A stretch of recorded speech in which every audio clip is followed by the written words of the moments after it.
พอตะดึกเด้อหันแล้วล่ะ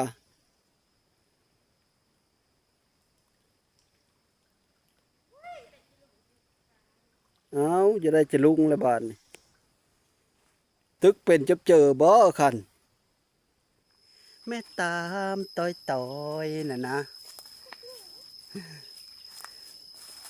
เดินกลางป่าออนไลน์ป่านนี้ที่ตอนน่ะนะอันลูกตามต้อยน่ะนะนะเว้า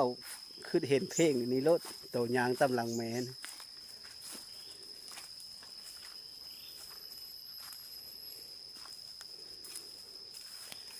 เดินกลางป่าออนไลน์บ่เรื่อยๆนี่แหละสองทางติดต่อมนต์ซ้อเสียงผู้ไทยขอยินดีต้อนรับเข้าสู่สองมนต์ซ้อเสียงผู้ไทยทุกคนมื้อนี้บ่มนต์ก็มาหาหนูนาอีกคือเก่าทุกคนเพราะว่าสิมาถามเบิ่งแล้วก็มาเบิ่งฟื้นนะว่าสิเขาเจ้ามาส่งระเบิดหรือยังนะพอก็เลยมาแล้วก็สิมาบอกเฮาว่าเงินหนูนาเลยเท่าเลยนะเพราะว่าตอนนั้นเงินหนูนาก็ยัง480,000ทุกคนแล้วก็ค่อยเฮออันค่าฟื้นละ200,000เนาะก็ยังเหลืออยู่280,000ทุกคนไปบอกเฮาหนูนานำกันเพราะว่าเงินที่ค่อยเอาไว้นะตะก้อนนะและก็ยังเหลือเท่านั้นบาทนี้นะทุกคนเบิ่งหนูนานำกันอยู่หรือบ่อยู่อันนี้แหละฟื้นกับทุกคนหนูนาปอดปอดเฮ็ดเพื่อบ้านนี่มอตัวห้อยเป็นโพงอยู่หั่นล่ะ กินแล้วบ่กับปลานะกินได้แล้วบ่กินจักอันล่ะยังไม่ได้กินปลากระป๋องไม่ได้ยังหาป่องคือเก่าอยู่เออมีเด้กินจังห่อล่ะฮะเยอะไอ้นะเอาสองห่ออืมห่อเดียวนะตัวกินจังห่อล่ะจังห่อกินสองห่อบ่อืมกินข้าวแล้วบ่มื้อนี้นะลูกห่อนึงก็นี่ก็เยอะน้ำก็เอาก็อืมเด้พี่เลิศติดแกมนะคือเบอร์ผักขาผักเน่านี่นะอันยาวมาคือเครื่องด้วยใช่มอจ้ะหลักฐานมีชั้นนี้เลยมันเป็นลักของเขาเสียเขาจับได้แล้วแหละหลักฐานเบอร์ผักขาเต็มป้าหนึ่งนะนี่เบอร์ผักเน่าเลย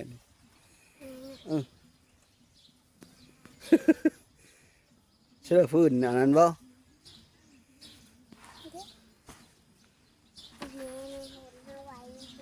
แม่นหมดบ่สองกองนะเออโดยเราว่าเนี่ยไหม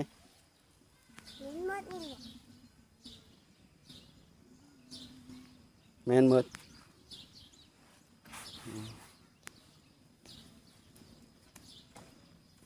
ตรงจักบุบันนี่เงินตัวยังเท่าเลยยังเหลือเงิน280,000เงิน480,000เด้น้าบ่าวซื้อฟื้นละ200,000ยัง480,000อะไร เงิน480,000ซื้อฟื้นละ200,000ก็ยังเหลือ280,000เมื่อเราบอกเงินตัวนะแม่อยู่ไปหาคุณจะไปหาคนมือจี้บ่เจ้าซี่เองบ่นั่นนะเจ้าซี่อ่ะบ่สี่อันซี่เยอะมันหาเจอได้นะบ่คันบ่ซี่เพิ่นมันสิตายเนาะตายแล้วเน่ามันชุ่ยเลยจะไปโคเดี๋ยวนี้บ่ไปแล้วแหละน้ำบ่าวสิไปเบิ่ง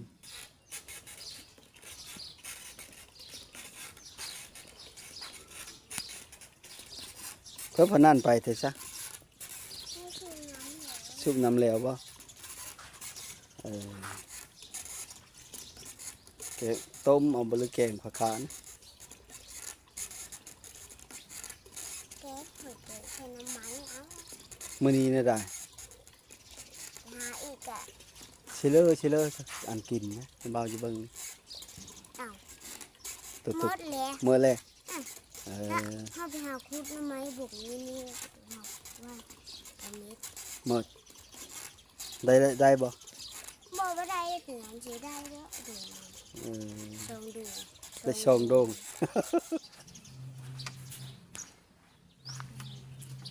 คุกกี้ หอยคุกกี้ล่ะหอยเลยพัด เยอะ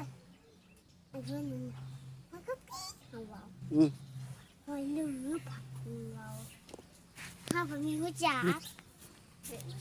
ถ้าผมมีหัวจักหอยเนื้อหอยกินเลย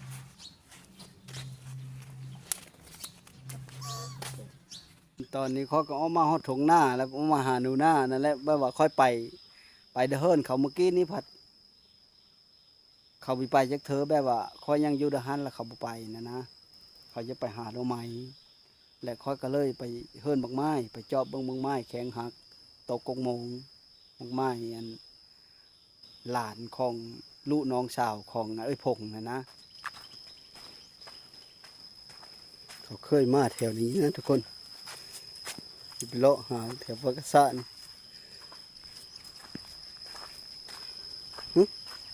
นี่เสียงป้ามันเจ้าแจ่ทุกคนได้ยินแล้วเสียงป้าหนูหน้านะเจ้าแจ่อยู่ไปเบิ้งหนูหน้าฮึเห็นแล้วบ้านนี้ป้าทำไมย่าง ได้ล่ะโถก็บุกป่าเลยบุกป่านั่นหนูหน้าแล้วดิเชียวโอ้อะไรรู้ไหมนี่เนาะ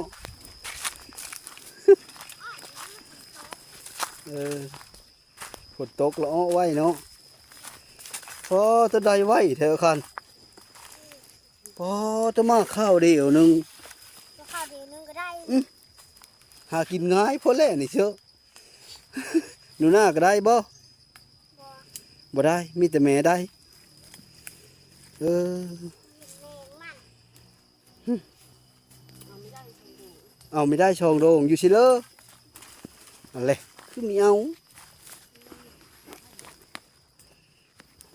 ขณะทุกคน สองดอกมันมีซับซับยอดมัน หน้าบอลเราสาบมานะโอ้ยังอ้ออยู่ลูกใหม่อยู่นี่นะลายอยู่ดอก ลายเล็กกว่านี้ก็ เออโอ้โอ้ต้องมันก็ลอยเลยแบบนี้เชอะเนาะทุกคนมีแต่ป้ากระซะทั้งหมดแต่ว่าบ่แมนบอนนั้นบ่แมนบอนเล่าปลูกตูบโอ้ยมีหาอันโกบโหเลยหนูหน้านะยุ่งกระแดกพระเจ้าหมดแล้วนะเชอะหน้าใดอีละนั่นนะโอ้โธ่บุอึดหน้อไม้ยังจะกินหน้อไม้ถงเขาทิมโอ้ยขันบ่ได้เลิงแล้วเจ้านี่หน้อไม้บ่ได้อึดได้ยะมาหาเอาลงเลยเนาะโด่งเนาะก็บ่ใหญ่นึงนะเนาะตัวหน้าขันนั่นเลยโอ้ยบ่ต้องเอาอันนั้นนะโอ้เราเกาะเราได้เห็นบ่หน้าโด่งนั้นนะตัวหน้าเจ้าน่ะบางใหญ่นึงนะ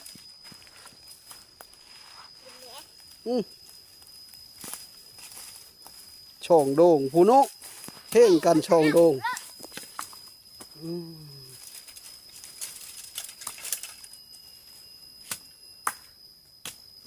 ช่องโด่ง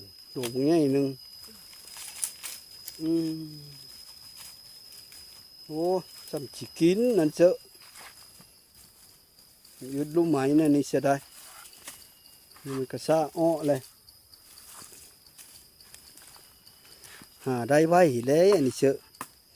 ออกมาไม่พอชั่วโมงคิมเอานะแม่นะกูหมดขั้นบางใหญ่หนึ่งเฮาขี่รถจักรมาหันกำลังจะจอดเขาเอิญขอไม้จังไผ่น้ำขอเด้อไม้จังไผ่นี่เด้อเอาไม้จังไผ่ไปเอ็ดขาดจะลุงเขาเอาน้าบ่าวกูบ่จักไล่ว่าเอาโลดว่ะนกไปละห้องนะ เอานกย่างบ่เนี่ยนะเออนกย่างเด้แบบนี้นี่เนาะเสียงกูดกูดกูดกูดเพราะว่าเรานกย่างอะไรเฮ็ดเพิ่นเดี๋ยวนี้นะ น่าก้อนน้ำไม้หนี เออชอมหน่อไม้ก็เป็นเลยหน้าเนาะชอมหน่อไม้ก็เป็นกินแล้วนะพูดเราไปหาโด่งนั้นอีแล้วนะจบเราหาเป็นนี่เนาะช่องโด่งเอามาหมดแล้วบ่ ได้หลายแล้วก็มือเลย ได้ดีนี่เจ้าตัวนี้เด้นกพลหองนะเล็กกุ๊กกุ๊กน่ะนะนกไปเลยนกหม่อมแมวนกเขาแมวหรือวะ นกหม่อมแมวนกเขาตาแมว หนาวเลย เนาเลย นะ อ๋อ โด่งตัวนี้น่ะหนาวเลยนะ โอ้ นี่น่ะหาเลาะไปพุ่นอีก อืม ทีนี้ไปเอาไปหยาบก่อน โตไปบ่ได้บ่ ไม่ได้นะ มาในนี้เลยบ่นะยุ่งน่ะบ่เยอะแล้วเนาะนูยุ่งนี่เนาะบ่ได้เฮาเรื่องเว้าแล้ว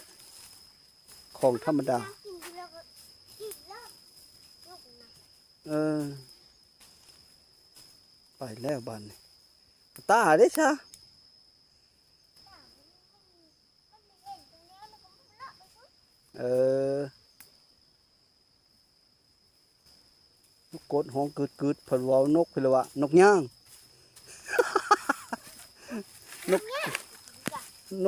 นกกดใดมีแม่นนกย่างใด มันน่ะ นกกดหรือว่านกอันจักนกเพิ่นปล่อยแล้วเอาแม่ตัวมาแล้วก็ปล่อยเลย แม่เอาอย่างไปพุ่น ไปได้บ่ทางพุ่นนะ ได้ เคยไปบ่ หลอก นี่ นี่ เนียงนี่เอ็นได้จังเอาได้แล้วบ่ เอาพับเอามีดพันเอาไม้เกาะอันนั้นก็เกาะอันเลย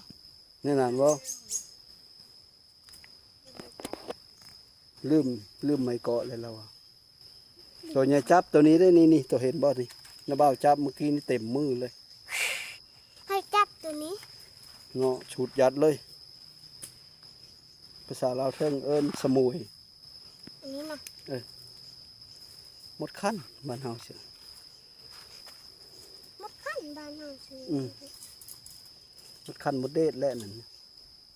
มาเด็ดมาตอดมึง โอ้ มดทางไฟก็มด เอ้าผู้คณะโด่งอยู่ตะแหนงมันอยู่เทิงพุ่นนะมัน น่ะพูดสามหนีแต่ถ้าผมก็แล้วมันเอาไม่ได้ เราได้ไม้เกาะเลยฮะสิอยู่แล้วบ่ความคิดเราอ้อมก็โตเลย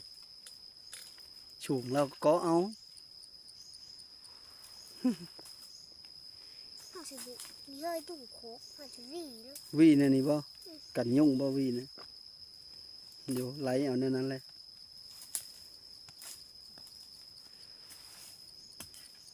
บันไลหลาย เอ แล้ว อ ก็เบิ่ง เห็ดดงใหญ่อีแล้วมานั่นนะโอ้ได้อีเลย ไปเอาข้าวก็อย่างนี้นะ เฮาก็ยังมาโอ้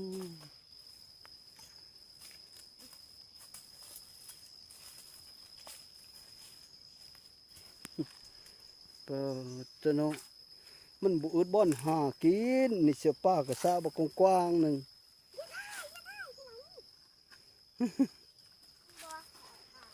ผ่าบ่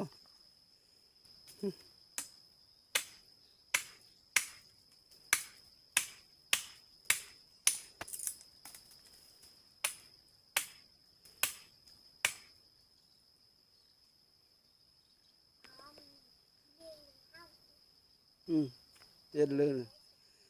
ลยนั่น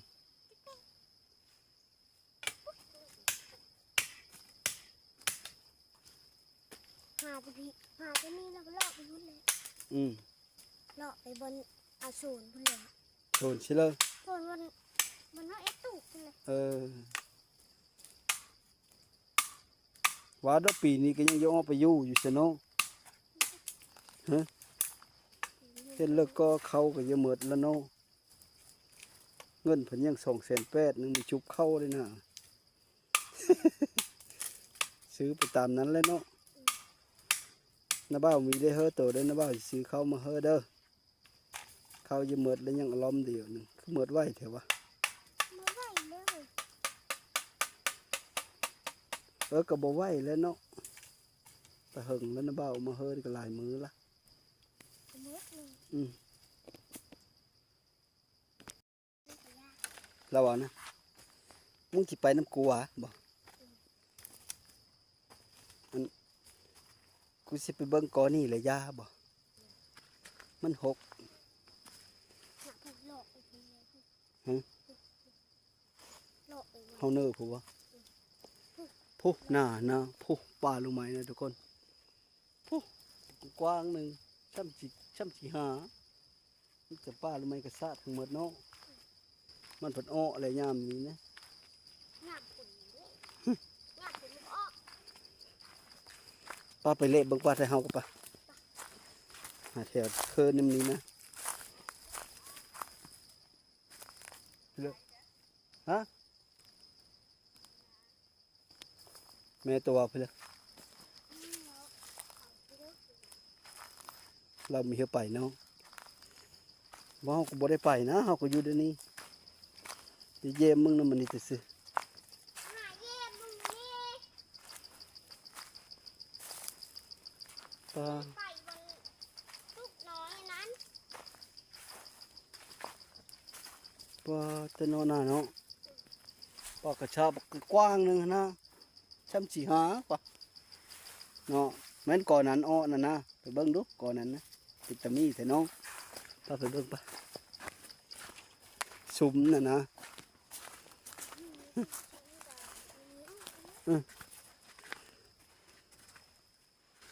บ่เห็นเนาะ เห็นเลย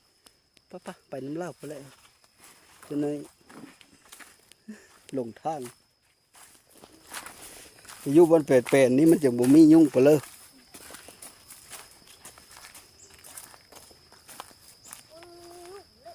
เมนเลยย่ามนี้เลยยุ่งหลายเลยถึงป้าเล่าเชิงนั้นเลยน่าเห็นเลย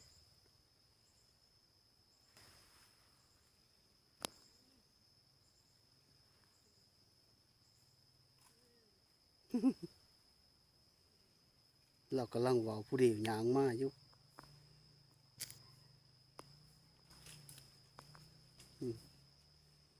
เราบนป่ามาเลย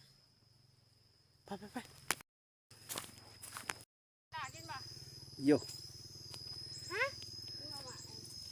มาเถอะ มาเรื่อยเด้เรามาให้ดูเรากิน มาเถอะมาเถอะวะมาจริงๆป่ะ ชิมดูคือเสียงซาปูป้าแบบเชื่อใจรู้ไหมนะไม่ได้ถือมาซ้ ไม่ได้เห็น ำบ่ได้บ่เอามาพี่เลยว่าชิเลอเขาเบิ่งเด้ เด็ก กินเป็นบ่นะ เป็น กินเป็นเท่นเลิกกินบาด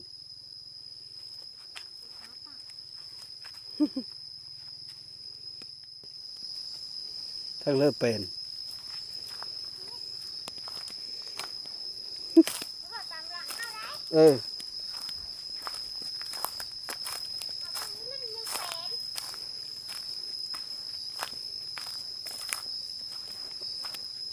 โอ้ทางเป็นเราได้น่ะ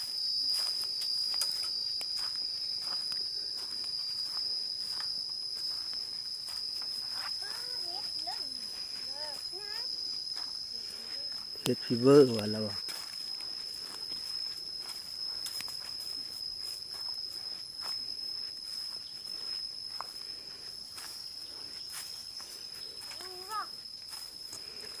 เพลงเพื่อก็อัน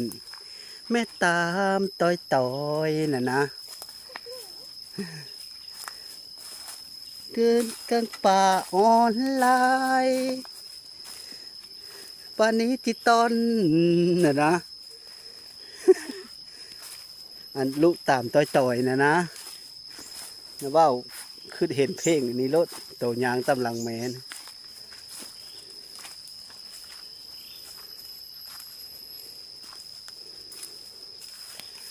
เดินกลางป่าออนไลน์บนเรื่อยๆนี่แหละป่านี้จิตตอน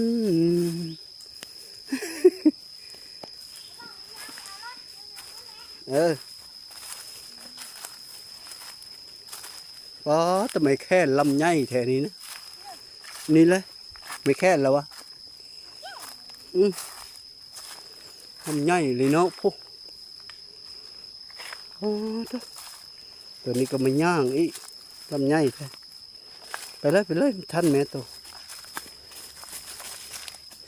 ลูกตามต่อย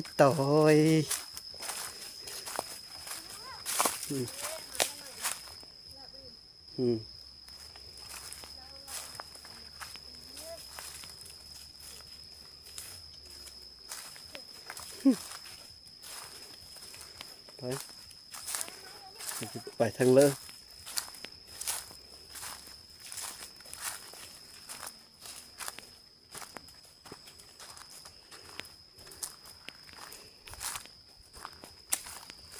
ชีวิตการเป็นอยู่ของหนูนากับแม่มาหาหน่อไม้ทุกคนตอนนี้ก็ได้หลายแล้วหน่อไม้กันเนาะมาไปเลยว่าอันนี้นะมาหูพองนะบ่แม่นบ่มาหูพองกินมึงดู กินก็ได้ ได้บ่เปิดมันก็ได้ มีได้เปิดมันกินโทมามัน กินแต่มะมันโอ้ยโคตรว่ายุ่งเลยนี่เบิ่งน้ำเปล่าตบเพิ่นนี่ แล้วยุ่งออกมาเปิด ตายแล้วเชื่อ เบาเขามี บ่เอาเลยเยาบ่ได้กินเฮาได้เยาว่าพุ่มแต่โต ส่งขายาวตัวบ่มีบ่ นี่จริงๆนี่หนู บ่ได้นุ่งมันบ่มีใช่บ่สิเลอมาอันนี้นะน้ำเปล่าสิซิมึงนี่ ชิมมันเลย มันก็เป็นตะกินบ่เนี่ยนี่กินได้บ่นะ ได้อยู่ ได้อยู่เราไปเก็บมาแต่สิเลยกินละเบ่จ้ะถือเอาไว้น้ำบาซิมอยู่นี่เลยญาติอ่ะ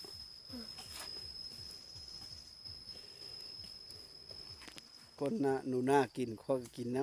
ำหนูนายังกินได้มาแสงหนึ่งแล้ว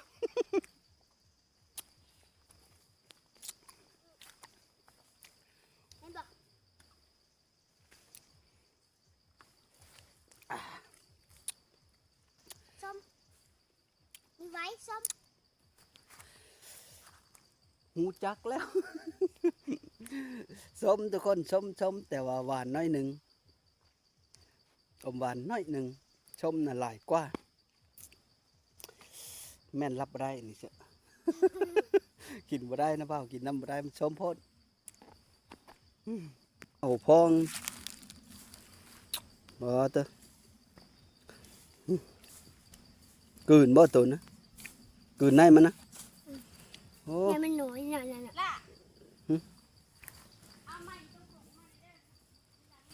เซ็ตบาทนี่กูจะสิได้ถือกระยังเฮอบาทนี่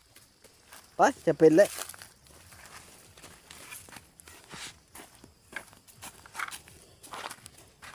เล่าลุ้นบ่ถือไปสิถือ เซ็ตบาทนี่ไปทางเลยเด้ปุ๊บ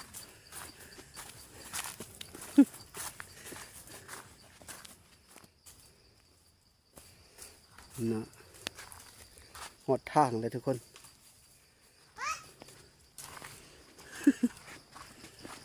หมดเลย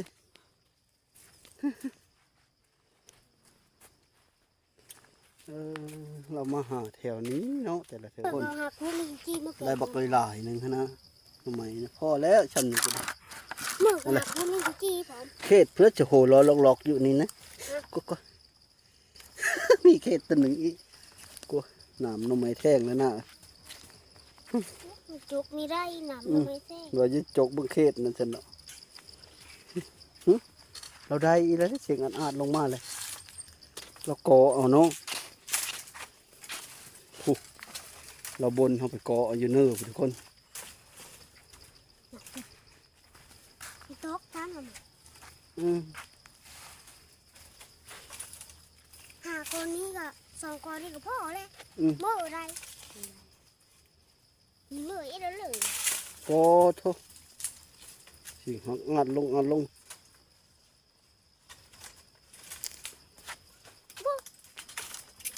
หลายลิก่อนี้นะเนาะเสียงอาดลงอยู่โอ้ได้2-3 อันแล้วอยู่นี่นะมันหึ่นเหี่ยวหมดแล้วทุกคนก่อไฟไหม้ก่อนนี้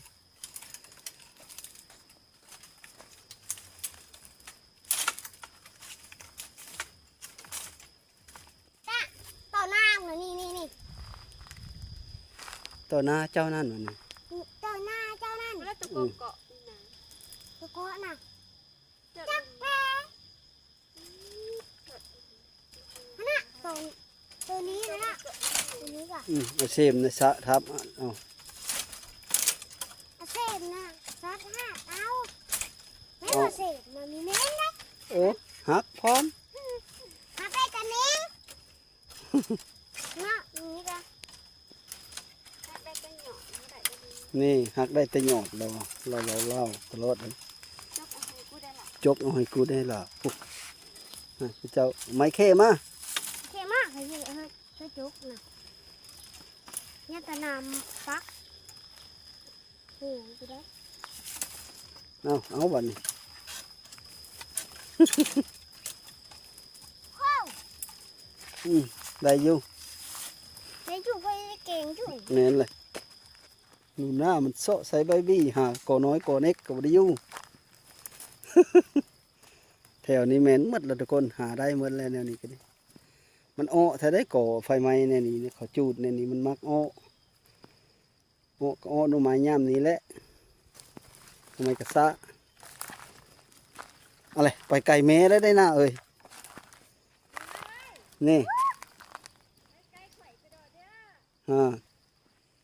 เราว่าไปไก่ข่อยกระดอเด้อว่ะ ชอบละมึง ชมเลาะมือแล้วไป lại thế bảo โอ้ยเสียงอาดอยู่มอทอเจอบุ้งมันแล้วเนาะเอากระบุเบิดปอทอได้ลอยลีปอทอโอ้ sợi máy thử จนไม้ máy thử จุดถือมู่ไหมนะ hả thử đi นี่ไม้ถือลูกถือเต้ากับบุมือแล้วเจ้าเส้นเลือบาดนี่ห้อนแล้วเนาะอืม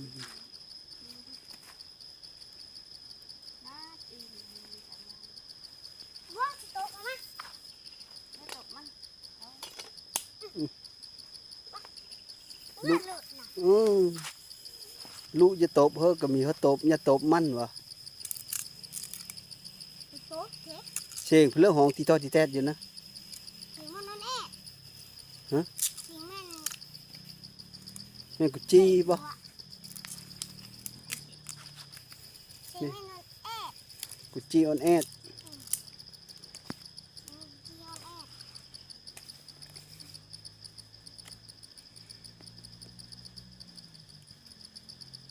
เลยบอกเลยลอยหนึ่งเนาะเฉพาะจากเสียงอาดอยู่นั่นแหละ cổ quái miút nọ xanh nhọn ต้นเผื่อน่ะสลาดอยู่ hả con mà nặng đét ต้นมะนางแดดแม่ตัวเวานะบ่กินเป็นบ่กินเป็นละเมา mông อะไรฉลาดอยู่น้ำนี้นะ pít ăn nó nè hả pít ăn nó nè จักคือละกินเป็นนี่แหละแต่ว่าเฮาบ่เคยกินจักเทื่อ ข้าวกูไม่ได้กินเป็ดนะ อือ ข้าวกูไม่ได้กินเอ้ยก็คือ เพิ่นแม่ตัวเบิ่งดูแม่ตัวรู้จักบ่ น่ะอันนี้ไรแม่อันนี้ไร เอาเจอกระทะซ้ำกิน เอามาสิยังเอามาอีก กินเป็นบ่เซอคันเขาบ่ได้เคยกินแต่ค่อยเดทเบิ่งแต่ชื่อเราว่ากินเป็นได้นะสีคมๆพื้นๆแล้วเอา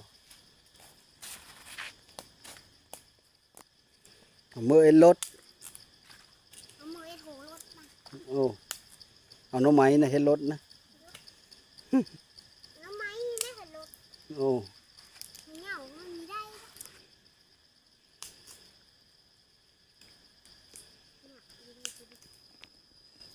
12 โมงแล้วได้หน้าเอ้ย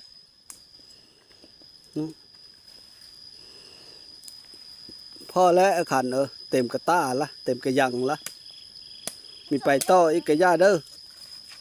ค่อยจะเมื่อป่าชิมเจ้าแล้วได้อย่าเคอแม่หลายผาถือกันฮะ เอาอันนี้ เอากระเฮอเราฟันแล้วก้อน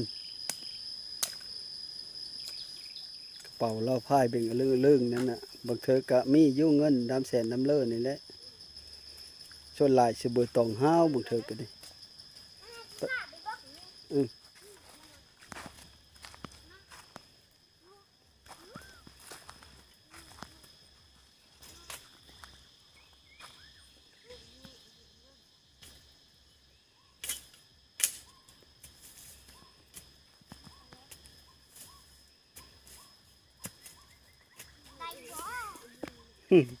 ได้อยู่บ่ได้เนาะ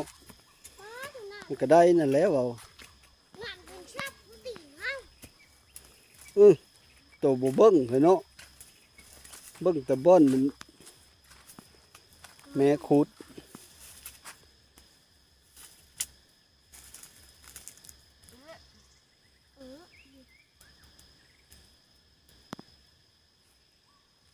ป้าต่อ นี่ได้และเด้สิเลิศนั่นนะโอ้น้อยบ่ใหญ่หนึ่งเนาะไปเสื้อกระต้ามือเสื้อแกงลูกไม้ต้อ หาคูที่ร้านนั่นน่ะเนาะควาย พ่อมันหลายละมันสิกินบ่เบิดไหวมากไหวให้มันอ้อเด้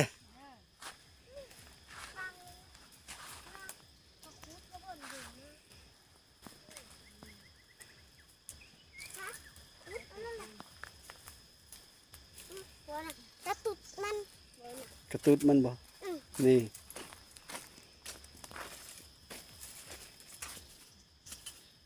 เราขุดเอาเด้อหันน่ะบ่ปอตะเอาไปไว้ลงมึงใหญ่หนึ่งเนาะ ไว้ทั้งเบิก โอ้แพ้โอ้เราจะหลอนอีเลยฮันเราจมอยู่คนเดียวแล้ว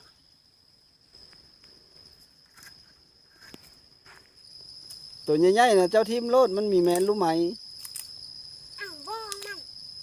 บ้องเพื่อเราหักเอาแล้วเอาบ้องโดนแล้วกลับนะบ้องโอ้ยังบ้องหนึ่งก็น้ำเอามันแข็งช่ำนั้นแล้วกินบ่ได้ดอกน้ำมันแข็งแล้ว เฮ้ยเลิศ ระเบ้าจะเมื่อได้บานสุดท้าย สุดท้าย ขอขโมยความใจน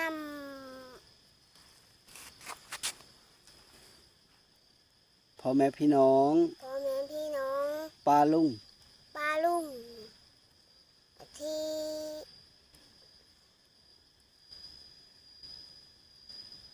ที่เมตตาปรานี ที่วิตาปานี่ เฮอเงินเฮอคำหนูนา เ เพื่อเงินเพื่อข้ามหนูนะ ซื้อข้าวกิน ซื้อข้าวกิน ซื้อสิ่งของต่าง ซื้อเท่งของต่าง ๆทุกๆคน ๆทุกคน ที่ที่เฮอมา ที่เฮอมา มีว่าแต่เก้าตะหลังมีว่าแต่ไม่ ที่ว่าตะเก้าตาหลังที่ว่า ที่ผ่านมา ที่ฟันมา ก็ขอเฮออยู่ดีมีแห้ง ขอให้อยู่ดีมีแห้ง ขอโชคเฮอหมาน ขอให้โชคเฮอหมาน เฮอลำเฮอโลย เฮอลำเฮอโล สุขูสุขคนเด้อ ทุกคนเด้อ เฮอมา100หนึ่ง เฮอมา100 เฮอได้ขึ้น100เท้า เฮอได้ขึ้น100 เท้า เฮอมา1,000 เฮอมา1,000 เฮอได้ขึ้น1,000เท้า เฮอได้ขึ้น1,000 เท้า ขอให้อยู่ดีมีแห้งสุขูสุขคนสบายดี ขอให้ดีมีแห้งทุกคนสบายดี สบายดี ขอบคุณครับ ขอบคุณครับ ท่าเมตัวอยู่นี่เด้อเฮ้ยน้ำเบามือปะอาจารย์น้ำเบาท่าเมตัวมาแต่ท่าเบังสิตัวมือก่อนพากันมือแล้วบ้านทุกคน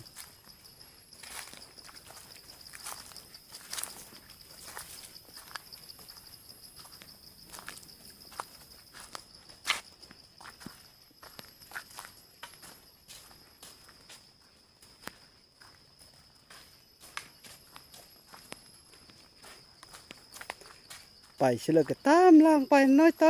อยนั่นนี่เราบ่หน้าแต่ละมือนะนะวัดแต่ตามแต่แม่ผ้าไปทั้งเลิศละแม่นไปนะเนาะน้ำก็บ่ได้ถือก็เยอะแล้วน้ำ12 โมงแล้วทุกคนนะเบิ่งโมงอีกก็12 โมงคันว่าแล้วก็11:50นะมันก็สิฮอด12 โมงแล้วยังมีพ่ออยู่ตอนนี้ก็มาฮอดรถแล้วทุกคนเราโคแต่รู้เราเลยยันผ้ารู้เราเมื่อป่าทงหน้าแถวนี้แหละทุกคนทงหน้าแถวนี้แหละฝ่าโหยกูนะเรายังไปหาอยู่ป่ากระสะตัวนี้เลยนะยังบนหาอยู่ฮั่น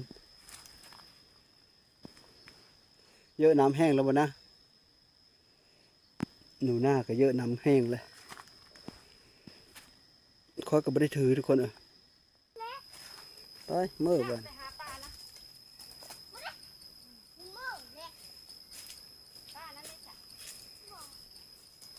พอแล้วเต็มกระต้าแล้วผ้าลูกเมื่อเชเขาจะกินน้ำนั่นเจ้าไปเยอะกับหนูหน้าเยอะ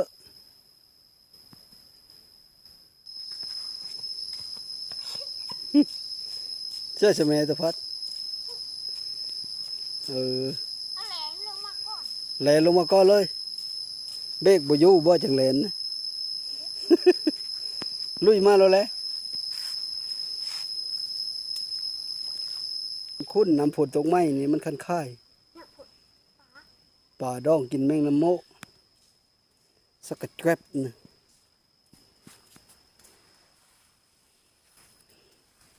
ลุยรถเลยลุยมารถเลยย่างมารถเลย ดูตุกมาละคือกูนี่ คือคอยนี่วะนี่ ก้อยนี่ พยายามเบามีเฮาเบากูเบามึงน้ำแม่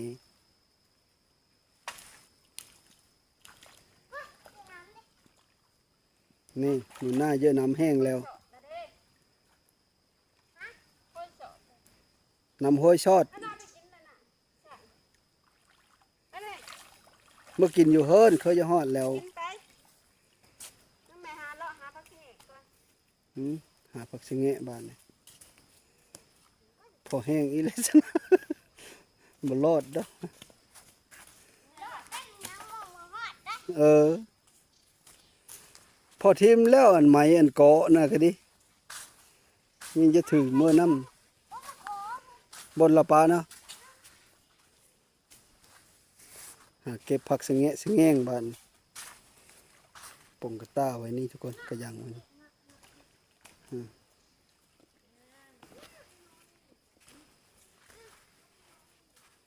แม่ผักชะงะบ่ชะผักคะเอาเลยเทิงๆกับโคทุกคนโคใต้ย่ามฝนไปแล้วเลาะโหยไปแล้วบ้านนี้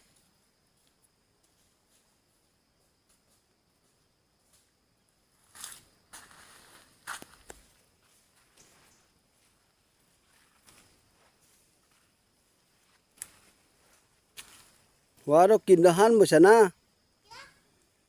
พอตะดึกอาหารแล้วล่ะ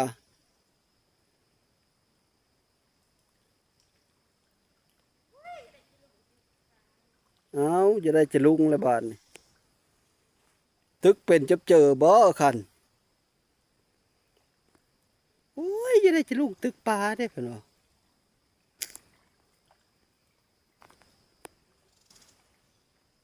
ตึกจะลุงก็เป็นอยู่บ่พอกินหลายอลีน่าอย่ากินหลายแม่กินพอห้ำคอหันพ่อนั้นหัน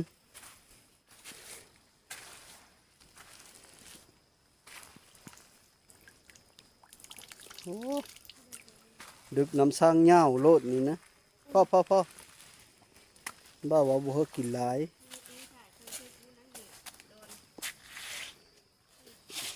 ซ้ำฮอดเฮิรนจะกินน้ำสร้างหันนี่ก็โคใต้ย่ำฝนอยู่คนนะ ง่ายเลย ได้แล้วบ่ผักนะ ได้แล้วพักนะ มันทันได้ป้งทันฮอดย่ามมันทันฮอดย่ามผักสะแงะป้งสะแงงแล้วว่ามีแม่นผักสะแงะผักสะแงะกับผักสะแงะหายพุ่นแหละ ตาม ไปทางนี้ ผักสะแงงแล้วว่า มีในพักเห็ดมีในพักเหงี้บ้านเฮาเนื้อเอิญพักขาแง่ เนี่ยนั่นบ่อันตัวอยู่ไหนะได้ซะ อยู่ให้น่ะ นี่สะแงะไห ไปทางนี้ให้ อันนี้นะผักสะแงะหน้าสะแงะโหยอยู่โหยเปล่าเพราะฉานหอมผักขะแยงนี่ดิตัวไปว่าผักขะแยงได้ผักสะแงะสะแงง อีเมียก็ว่าคำเราเลย อืม ทางนี้ เราเว้าผู้เดียวเราอีก กู ก็น้าบ่าวมือก็เด้อน้าบ่าวมือก่อนเด้อเคยจะฮอดแล้วเด้เคยฮอดบ้านแล้ววิดโหยนี่สิโตขึ้นนี่ก็โตก็มือน้ำหลังเด้อน้าบ่าวเยอะน้ำแห้งแล้วเด้อโตเคยได้โตกินเลยเด้อฮั่น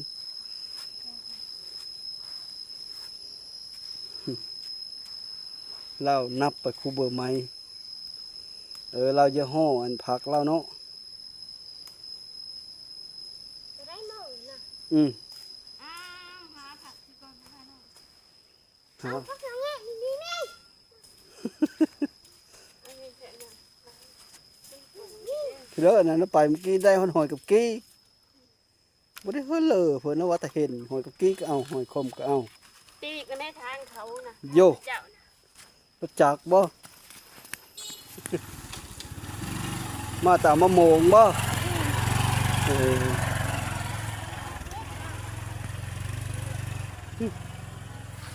แม่โตดตีกนะแม่ทางเขานะวะ โยกปบบ่จะทันแล้วเว้าเนาะ อีเด้มันได้เป็นเท้าโบน่ะน่ะอีกแล้วเปล่าอยู่นี่แหละ อืม แล้วก็ปีกถึงน้ำมาทั้งนั้น ไม่เลย บ้านที่เจ๊งยักษ์เอา โยม่วนแล้วเปล่าข้างเข้าไปเข้ามาไปให้ไปหน้า ค่ะ ข้าบ่น้องเสร็จข้าอะไรคันนี่ข้าอะไรเสร็จ รถเบ้าสิรถเก่งเนาะบ่ค่าชิดีได้ด่ะ รถนะเบามันแรงนะ รถคันนี้เจ๊มี ฮะ เลี้ยงเลย เขาบ่เล็งเนาะ เลย แม่นเลยเขาบ่เล็งเว้า แต่ว่ารถระบ้าซื้อเลี้ยงปูเลย โยเมื่อป้าคนได้บัดนี้แหละเว้าผู้เดียวอยู่นี่เด้แม่ตัวมาละนะเบาเมื่อก่อนเด้อคนตอนนี้ข้อกะสิเมื่อแล้วทุกคนเพราะว่ามาเบิ่งเขาหนูหน้าชีวิตการเป็นอยู่ติดตามนะว่าแล้วก็ดิมาติดตามเบิ่งชีวิตการเป็นอยู่ของไอ้ขันกับหนูหน้านี่แหละก็มาฮอนนี้กะก็กะสุดท้ายก็ขอขอบอกขอบใจนำพ่อแม่พี่น้องใช่ไหม ขอนำพ่อแม่พี่น้องก็ขอให้อยู่ดีมีแห้งสุขุสุขคนเด้อสบายดีสบายดีนะ สบายดี สวัสดีครับวัน ส นี้ วัสดีครับ